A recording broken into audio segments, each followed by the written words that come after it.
Hello everybody and welcome to another community fortress. This one was sent in by my friend 2D Kiri. If you would like to send in a fortress for me to have a peek at on this show, you can do that via my Discord in the DF Save Sharing room. In that room, you can find links to many other people's fortresses, as well as potentially submit your own. Simply click and drag the save file in a zipped format, and along with any additional mods you may have installed in your mods folder, and just upload it to that room, and I will give it a peek. In this show, I obviously look at fortresses from the community. Some of these I try and offer advice, and some of these I just simply talk over cool-looking fortresses. This is going to be more of an advice fort, where I take a look at a friend of mine's fort. Once again, if you would like to submit a fort, simply do that via my Discord down in the description of this video. But this fortress was sent in by a friend of mine who streams. Her name's 2D Kiri, and this was her second fortress, and she has a few things that she would like to ask about and a few things she would like me to cover. So first off, one of the things that she asks about is ranged dwarves. Now, there's a weird oversight in this version of the game, which drives me nuts, which is if you delete the ranged armor type, you basically can't make a ranged squad because there's no way to force them to assign a new type of bolts in the military screen. I'm not sure how that got missed, but essentially the answer to your question is you deleted the armor type and I can't fix it. But what I can do is I could tweak a few things that would make it more likely for them to pick up bolts in the instance that you had them training, which you do. So what we're going to do with this fortress is we're going to kind of do a real quick run through. But the fortress itself, which is the fortress of Portentvessels, has a very cool uninvited guest here down at the basement. But up here on the surface, we have a nice little entryway. And the first thing that I can immediately point out is this particular drawbridge right here, this iron drawbridge. It might be too long, but when they raise up, they only fill 1 Z level worth of wall. So this here has an opening and then a roof on top. This is not filled up all the way when this lever is pulled right here. So this is actually a major security liability. As for the fortress itself, I gotta say, it runs really, really well considering there's 121 dwarves. I've been getting an average of like 80, 90 frames on this thing. This is like kind of great. As we go down, there's a very clever trick here to keep sand exposed, where they've put down a couple iron bars on the ground. Neat way of doing it. And then down here we have this lovely little barracks of training. So in my experience, and this is what I would say if you hadn't deleted the ranged unit uniform, what I would do with this differently is currently you have them training in 2 separate spots.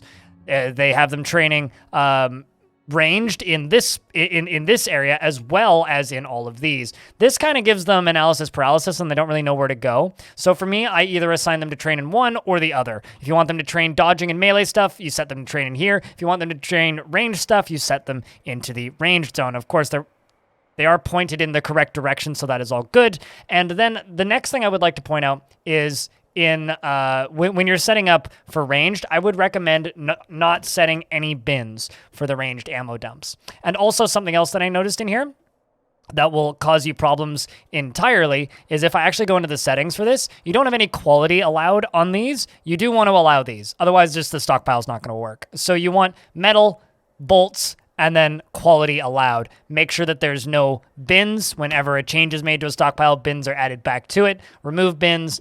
And if you had the default uniforms, that setup should work just fine. It's a very frustrating oversight in this version that needs to be fixed. As for the fortress itself, we have a lovely set of dining halls up here, as well as some breweries. We've got a bunch of lovely bedrooms, as well as some very nice, well-appointed dormitories. Down here, we have a room for the good Baroness of Guilt Match, as well as kind of a neat little, I don't know what this is, but it's a neat little like kind of entryway walkway. It looks real nice. I like it.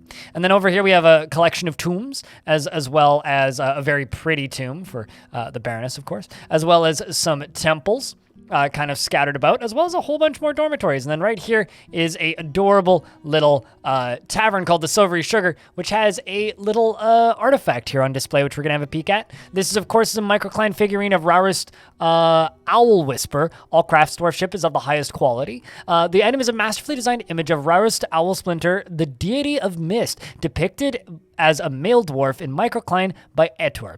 Owl Whisper is contemplating, and it is encircled with bands of microcline, and the dwarves are On the item is an image of dwarves in microcline. The dwarves are traveling. The artwork relates to the foundation of Portentvessels by, that's the name, by the Virginal Treaty of Ink in the legend of, in the ink of legend in the early spring of the year 100. So the Virginal Treaty of Ink of legend in the early spring of 100. Absolutely lovely. And then we can move down a layer. A little bit small and cramped, these areas, but definitely they work. We've got 2 small offices right here, as well as a set of Craftsdorf zones, as well as a siege workshop. I'm curious to see what comes of that. And then some kitchens.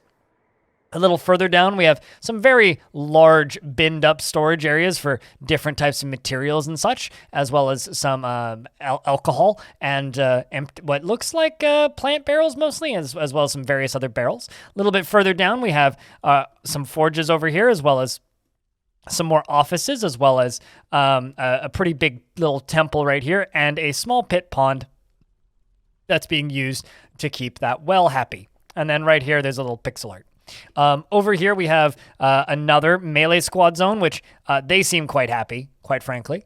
And as we go a little further down, we have the Gilded Urges, as well as many bedrooms. And then, whoop, I kind of lost where I was. And then we have a bunch of temples, as well as some more storage. And then if we go a little lower, we can see that we have a cute little library down here, and another guild hall, I think? Yes, it looks to be a farmer guild. And a little Rangers Guild as well. So the nice thing about Rangers Guilds is they actually train ambushing, which is one of the, they're doing that right now, ambushing demonstrations. One of the hardest skills to actually train in Dwarf Fortress. Very important for invading enemies. And then as we go a little further down, we eventually hit like these larger zones that had been mined out a whole bunch. And then we have this area that I'm not sure what it's for or where it leads to, but it seems to be some sort of airlock setup. And then a little further down, we go down to the cavern layer. Now, there is a critter down here in the caverns, which is now vanished. I will reload the save until the critter appears again. So the critter itself is Seta Hagspray. Now, Seta Hagspray is an emotionally obsessive, forming lifelong attachments even if they aren't paid back. What a complicated little critter. 296 years old. Quite adorable, frankly. As for what they are exactly, a huge quadruped composed of Morian. It has 3 long, straight horns, and it squirms and fidgets. Beware its poisonous gas. So this beast could be quite freaky, depending on what the gas does. The gas could be anything from, like, they spontaneously vomit up all of their blood and immediately keel over and die. It could make them fall asleep. It could make them kind of dizzy. So that's kind of a dark horse there. As for the material itself, any kind of sharp spears or swords will probably do pretty well. As long as you have iron or steel, you could probably kill it. But that gas is very much a dark horse thing. Like, I would be worried about the gas. And also the fact that it's a quadruped means it's going to move really fast. Currently it is in water, so it's, I think, just going to leave the map. Probably will pop out here maybe won't. But that thing on surface will go fast and be mean. So you kind of got to be careful with those. And especially the fact that it's got poisonous gas means it's very much a kind of a dark horse thing. As for the outside of the map itself, it's definitely snowing, a light dusting of snow. It's quite nice looking. Right on the edge of a mountaintop. Very much a great spot that's just screaming for a big tower to be built on it, but a cute little fortress. And I love to see my friends learning to play this game. And it's definitely something that I encourage and hope to see more people slowly discovering and getting the opportunities to play Dwarf Fortress as well. And look at this. There's even a little tile with lava in it. That's an interesting use for the... I didn't even think about that. The little fun gem clusters that are in the caverns now with the lava in the middle. Just plop a magma smelter on it. Why not? Never thought of that. Neat idea. Cool. Well, I hope that you enjoyed this fortress. If you would like to check out Kiri and the stuff that she does, you can find her at twitch.tv/2dkiri. I'll leave a link down in the description, and as well as a link to her YouTube channel where you could probably watch her build this fortress. And if you would like to check out my stuff, well, you already know how to do that. And my patrons are on the screen right now. Thank you very much for watching this video, and I hope to see you in the next one. Cheers!